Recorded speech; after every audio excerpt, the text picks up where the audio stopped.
moi, c'est Moumouni Diala, président du Conseil national de la jeunesse du Burkina Faso. Je suis là dans le cadre des réformes institutionnelles de l'Union panafricaine de la jeunesse, dont nous sommes membres en tant que fêtiers des mouvements et associations de jeunes et de jeunesse de notre pays.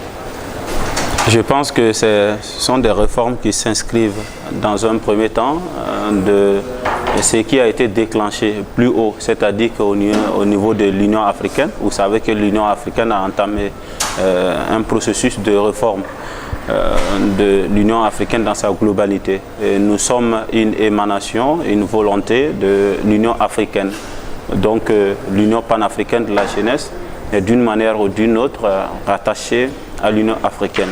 C'est pour vous dire qu'on doit travailler aujourd'hui à se conformer à cette nouvelle donne qui est que les structures puissent aller de l'avant, puissent progresser du point de vue structurel, du point de vue institutionnel. Donc aujourd'hui, l'Union panafricaine de la jeunesse, qui est une fêtière de l'ensemble des conseils nationaux de jeunesse de l'Afrique, a à se pencher de façon sérieuse sur la structure en global, c'est-à-dire en commençant par les textes qui régissent cette structure, mais aussi en revenant de façon conséquente sur des activités qui peuvent être menées et qui vont impacter plus la jeunesse africaine. Parce que le rôle premier de cette organisation, c'est de travailler à l'épanouissement, c'est de travailler à la prise en compte des préoccupations, des problèmes de la jeunesse africaine. Donc on a trouvé qu'il était nécessaire qu'on se retrouve pour revisiter notre position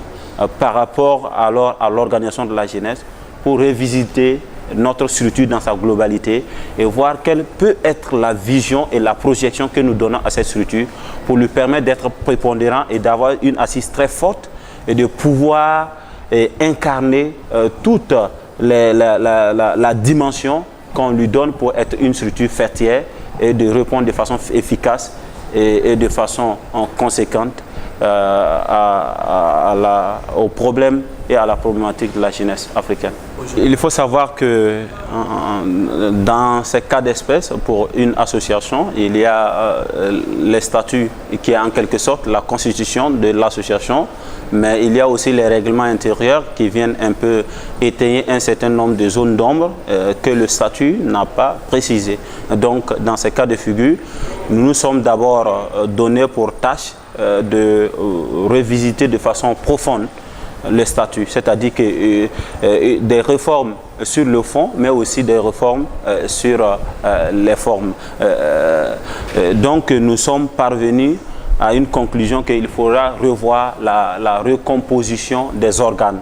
Il faut recomposer les organes pour lui permettre d'être efficace. Ça, c'est le premier élément. Il faut travailler à ce qu'au niveau des statuts, ce qui n'a pas été dit de façon expresse et qui cause d'ambiguïté et d'amalgame soit dit de façon expresse. Dans ces cas de figure, nous allons revenir vous dire que qui convoque les différents congrès, comment est-ce que l'UPJ sera organisé désormais en termes d'organigramme pour pouvoir être efficace sur le terrain. Nous les avons revisités et désormais, je pense qu'on a tendance, en ce qui concerne l'Afrique de l'Ouest, à demander à ce qu'on puisse ajouter un secrétariat permanent, on puisse mettre un secrétariat permanent pour essayer de gérer très rapidement les questions administratives et qu'on puisse un peu biffer les questions de des secrétaires généraux et qu'on puisse étendre alors au niveau du bureau exécutif, on puisse revenir à 7 membres au lieu de 13 membres et aussi au niveau du comité exécutif, qu'on puisse aller désormais à 18 membres au lieu de 21 membres auparavant. Donc c'est les points sur lesquels nous sommes revenus pour permettre à l'UPJ de quitter dans son carcan d'une structure très lourde pour être un peu léger et pour pouvoir être efficace sur le terrain. Donc c'est l'objet surtout c'est les points sur lesquels nous sommes attaqués. Il y avait un certain nombre d'incohérences aussi en ce qui concerne les statuts et les règlements intérieurs. Nous avons travaillé à harmoniser parce que le statut est la norme suprême dont le règlement intérieur doit obéir. S'il y a une obéissance du règlement intérieur vis-à-vis du statut, Il revient donc à recadrer cela pour permettre au statut de garder toujours sa place de loi suprême. Je pense que c'est un cadre d'expression, un cadre qui est libre, un débat démocratique où tout le monde doit s'inscrire dans cette logique, l'intention de faire progresser les choses. Donc je pense que ça a été une occasion pour nous de dire ce que nous pensons de façon claire et limpide et d'écouter aussi les autres, parce que vous n'êtes pas seul. Quand vous venez à une rencontre, il y a les autres partis. Et ça a été aussi un cadre de partage d'expérience où chacun dit ce qu'il vit dans son pays et l'expérience qu'il peut partager à ce que la chose soit améliorée et que la chose soit encore plus efficace qu'avant.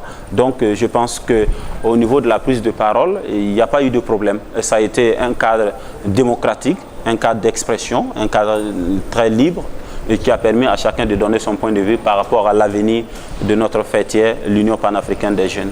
D'abord, il faut comprendre que le Burkina Faso est un pays qui est situé dans le cœur de l'Afrique de l'Ouest, un pays continental, aujourd'hui qui compte plus de 16 millions d'habitants, dont la majorité est jeune. C'est-à-dire que plus de 65% de la population est jeune et qu'aujourd'hui, une attention particulière doit être mise là-dessus. C'est-à-dire que pour projeter même l'avenir de la nation, il faut planifier les carrières et l'avenir de la jeunesse, pour les permettre d'être suffisamment solides en termes de formation, en termes de vision, en termes de participation patriotique pour l'avenir de la nation. Donc, sur ce plan, moi, en tant que président du Conseil national de la jeunesse du Burkina Faso et l'ensemble de mon équipe, nous nous sommes inscrits dans une dynamique qui est qu'il faut organiser et promouvoir la jeunesse burkinabé. Donc, c'est un thème du mandat qui nous amène à orienter toutes les activités dans ce sens. Quels sont vos défis? Les défis, ça veut dire qu'il faut mettre les jeunes dans les groupes thématiques. Dans les groupes thématiques pour les permettre de se spécialiser, pour les permettre d'avoir des formations très consistantes dans leur domaine d'intervention. C'est-à-dire qu'au-delà du Burkina Faso, ils peuvent intervenir dans d'autres pays.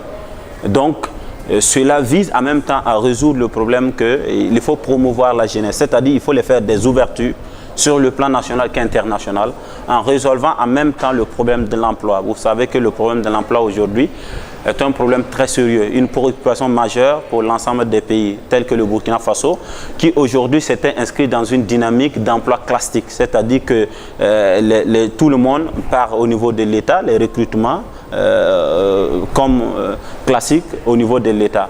Mais on a compris que l'État aujourd'hui n'est pas la solution de recrutement, des questions de l'emploi. Donc aujourd'hui, il faut amener les États à s'orienter et aller vers l'auto-emploi, c'est-à-dire former les gens pour qu'ils aient un bagage consistant pour créer leur propre entreprise, pour s'auto-employer et aussi employer les autres. Donc aujourd'hui, la dynamique, c'est le défi de la formation, mais aussi le défi de l'emploi. Donc les deux qui sont très liés. Nos attentes par rapport aux dirigeants africains, premièrement l'Union africaine, qui est un cadre de rencontre des chefs d'État. Nous voulons à ce que les dirigeants africains aient une vision et s'inscrivent dans une dynamique patriotique du continent africain.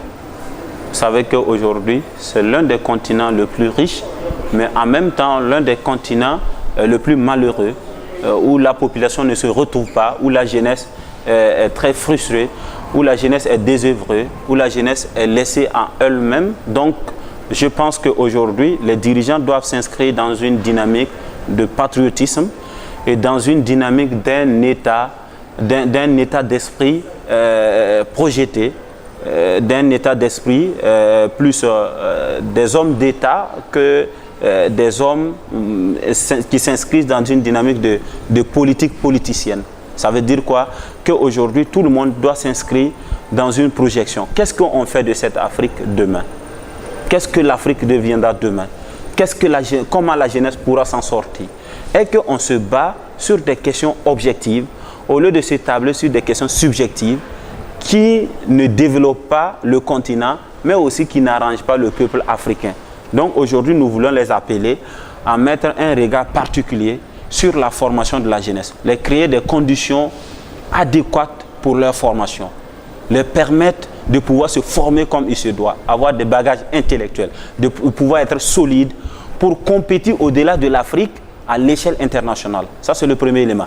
Le deuxième élément, c'est d'accompagner sans complaisance les initiatives de jeunes en matière de création d'emplois pour permettre à chaque jeune d'atteindre son objectif et son ambition. C'est très important. Sinon, si on reste dans le carcan de maintenir les gens comme une bétail électorale, ça va finir à un moment donné de cailler. Parce que lorsque vous maintenez quelqu'un pendant longtemps, dans les faits, il finira par se révolter, il finira par se déchaîner et en ce moment, ça devient une situation qui sera dégénérée où personne ne pourra contrôler. Donc, il est temps que les ressources africaines soient utilisées au profit du peuple africain et que l'Afrique revoie sa position vis-à-vis des continents européens pour s'inscrire dans une dynamique d'un continent indépendant qui a sa manière de voir les choses et qui a sa propre vision du développement.